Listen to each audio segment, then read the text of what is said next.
അതെ തെറിത്തള്ളച്ചി, ഞാനേ വീഡിയോ മുഴുവനായിട്ട് കണ്ടില്ല.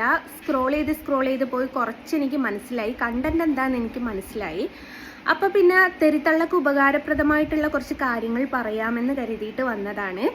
അതായത് തെറിത്തള്ളേ, നീ എൻ്റെ പുറകിലുള്ള ഉന്നതരെ പിടികൂടണമെന്ന് കരുതിയിട്ട് വന്നതാണല്ലോ.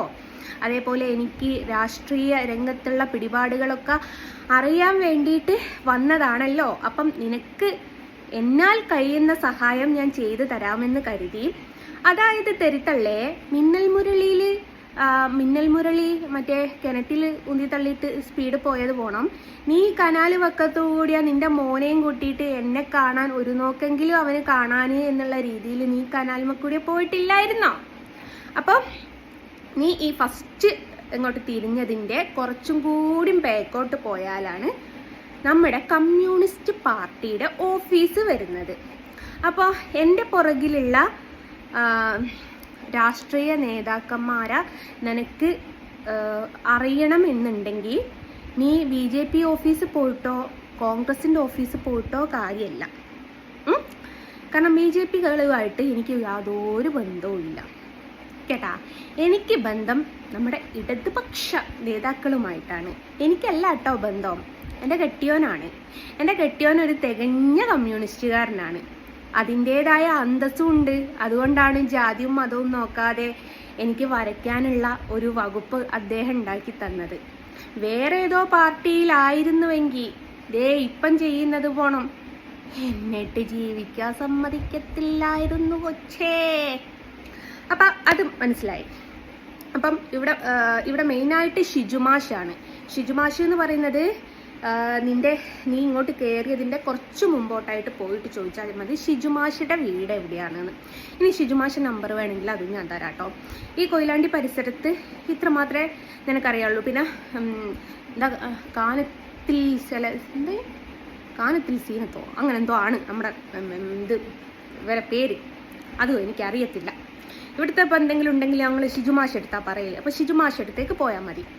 ഇനിയിപ്പം അത് പോരാ, എൻ്റെ വീട്ടിൽ എൻ്റെ തന്തപ്പിടിൻ്റെ ഡീറ്റെയിൽ അറിയണമെന്നുണ്ടെങ്കിൽ അതും ഇടതുപക്ഷാടേ, അതും കമ്മ്യൂണിസ്റ്റുകാരനാടേ. അവിടെ പോയാൽ ആരെയാണ് കാണേണ്ടതെന്നുള്ള എനിക്ക് കറക്റ്റ് അറിയത്തില്ല. കാരണം ഞാൻ പൂനൂർ കമ്മ്യൂണിസ്റ്റുകാരുമായിട്ട് വലിയ ബന്ധമല്ല. ഏതായാലും ഒരു കാര്യത്തിൽ അഭിമാനം കൊള്ളുന്നുണ്ട്. ബാപ്പയും കമ്മ്യൂണിസ്റ്റുകാരനാണ്, ഭർത്താവും കമ്മ്യൂണിസ്റ്റുകാരനാണ്. അവരുടെ ആ ഒരു നല്ലൊരു ഗുണം എനിക്ക് കിട്ടിയത് കൊണ്ടാണ് ജാതിയും മതവും നോക്കാതെ വരയ്ക്കാൻ പറ്റിയത് എന്നുള്ള ഒരു അഭിമാനം തന്നെ എനിക്കുണ്ട്. അപ്പം ഞങ്ങളൊക്കെ ഇടതുവശക്കാരാണ്. അപ്പം ഇനി വിചാരിക്കേണ്ടത് ഇപ്പം ഞാൻ സംഘിനിയാണ് എന്ന് വിചാരിച്ചിട്ട് BJP ഓഫീസിൽ പോയിട്ട് തെരാപ്പാരാ നടക്കണ്ടെന്ന് വിചാരിച്ചിട്ട് പറയാണ്. അവരെയൊക്കെ ഹായ് ബായ് ബന്ധം മാത്രമേ എനിക്കുള്ളൂ, വേറൊരു ബന്ധവും എനിക്ക് അവരാരുമായിട്ടില്ല കേട്ടാ. പിന്നെ ഉന്നതരുമായിട്ടുള്ള ബന്ധം നിനക്ക് തന്നെ അറിയാവുന്നതാണ്. ഗോകുലം ഗോപാലേട്ടൻ, അവരാണ് ഇപ്പം എനിക്ക് ഉന്നതരായിട്ടുള്ളൊരു ബന്ധം എന്നുള്ളത്. വേറെ പ്രത്യേകിച്ച് എനിക്ക് ഉന്നതരായിട്ട് അങ്ങനെ ബന്ധങ്ങളും കാര്യങ്ങളൊന്നും ഇല്ല. ഇനി നീ വേണമെങ്കിൽ രണ്ടാം വിധം ഉണ്ടാക്കിക്കോ, അത് ഉണ്ടാക്കുന്നതിന് കുഴപ്പമൊന്നുമില്ല. അംബാനിയൊക്കെ ആയിട്ട് അത്രേ എനിക്ക് താല്പര്യമുള്ളൂ. അത് തീരെ കുറഞ്ഞു പോയി എന്നെനിക്കറിയാം. എങ്കിലും അംബാനിയേക്കാൾ വലുതായിട്ട് ഞാൻ വേറൊരാളെ നിൻ്റെ അടുത്ത് പറയില്ല. അവരെയും വെച്ചിട്ട് വേണമെങ്കിൽ നീ എന്നെക്കുറിച്ച് കുറച്ച് പരദൂഷണം പറഞ്ഞുണ്ടാക്കിക്കോ, കുഴപ്പമൊന്നുമില്ല, സെറ്റാണ്. അപ്പോൾ നീ ഏതായാലും നിൻ്റെ വണ്ടിയിൽ പെട്രോള് അടിച്ചിട്ട് വരുന്നതല്ലേ, വയ്യാത്ത കാലും അല്ലേടേ, നീരൊന്നും ഇറങ്ങാറില്ല കാലിന്. അപ്പോൾ ഉന്നതരെക്കുറിച്ചൊക്കെ നിനക്ക് ഡീറ്റെയിൽ ആയിട്ട് കിട്ടും. പിന്നെ പള്ളി കമ്മിറ്റി പോയിട്ട് ഒരു മണ്ണും ചാണവും നിനക്ക് കിട്ടാൻ പോണില്ല, അതും ഞാൻ പറഞ്ഞുതരാം.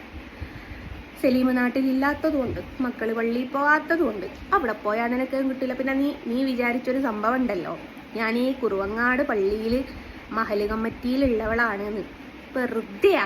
നിനക്ക് വേറൊരു കഥയും കൂടി ഞാൻ പറഞ്ഞുതരാം. വരോന്നുമ്മൽ എന്ന് വെച്ചാൽ മായിൻതോട്ടിൽ ITA ഈ ഭാഗത്തേക്കാണ് നമ്മുടെ മഹല് കമ്മിറ്റി വരുന്നത്. അവിടെ മഹല് കമ്മിറ്റിയിൽ നിനക്ക് വ്യക്തമായിട്ട് പറയണമെന്നുണ്ടെങ്കിൽ ആ പള്ളിക്ക് സ്ഥലം കൊടുത്ത ആൾക്കാരുടെ ഡീറ്റെയിൽ ചോദിച്ചാൽ മതി കേട്ടാ. അത് നമ്മുടെ അപ്പനപ്പൂപ്പന്മാർ കൊടുത്ത സ്ഥലമാണ്. ഇപ്പോൾ ഓരോരുത്തർക്ക് ഖബറെടുക്കുന്നത്. പിന്നെ വേറൊരു പ്രത്യേകതയും കൂടി ഉണ്ട് ഈ പള്ളിയിൽ. അതായത് നമ്മൾ കുടുംബക്കാർക്ക് മാത്രം ഒരു സ്ഥലമാണ്. അവിടെ പുറത്തുനിന്ന് ആരെയും ഖബറടക്കൂല. കുടുംബക്കാർക്ക് വേണ്ടിയിട്ട് എന്ന് പറഞ്ഞിട്ട് ഒരു സ്പേസ് മാറ്റിയിട്ടിട്ടുണ്ട്. അവിടെ കുടുംബത്തിലുള്ള ആൾക്കാർ മരിച്ചാൽ മാത്രമേ ഖബറടക്കുള്ളൂ. ബാക്കിയുള്ളവരൊക്കെ വേറൊരു സൈഡിലേക്കാണ്. അത് നമ്മൾ പള്ളിക്ക് സ്ഥലം കൊടുത്തതിൻ്റെ ഒരു മുൻഗണന, അത്ര മാത്രമേ ഉള്ളൂ. അപ്പോൾ എല്ലാ ഡീറ്റെയിലും കിട്ടിയതായിട്ട് വിചാരിക്കുന്നു. ഇനി നിങ്ങൾക്ക് ആളറിയാതെ പോയി, കിട്ടാതെ പോയി എന്നൊന്നും പറയണ്ട. അപ്പോൾ ഇത്രയും ഡീറ്റെയിൽ എന്നെ കൊണ്ടാകുന്ന രീതിയിൽ ഞാൻ തരാം. നിങ്ങൾക്ക് എന്തെങ്കിലും വേണമെന്നുണ്ടെങ്കിൽ എന്നോട് ചോദിച്ചാൽ മതി. ഷിജുവേട്ടൻ്റെ നമ്പർ എൻ്റെ കയ്യിലുണ്ട്. എൻ്റെ നാട്ടിൽ ആരാന്ന് എനിക്കറിയില്ല. ഞാൻ വേണേ വാപ്പനോട് ചോദിച്ചാൽ, അല്ലേ വാപ്പാൻ്റെ നമ്പർ തന്നെ തരാം കേട്ടാ. അപ്പം അത്രയും കാര്യങ്ങളാണ്. പിന്നെ ഒരൊറ്റ റിക്വസ്റ്റ്, ഒരേ ഒരു റിക്വസ്റ്റ്.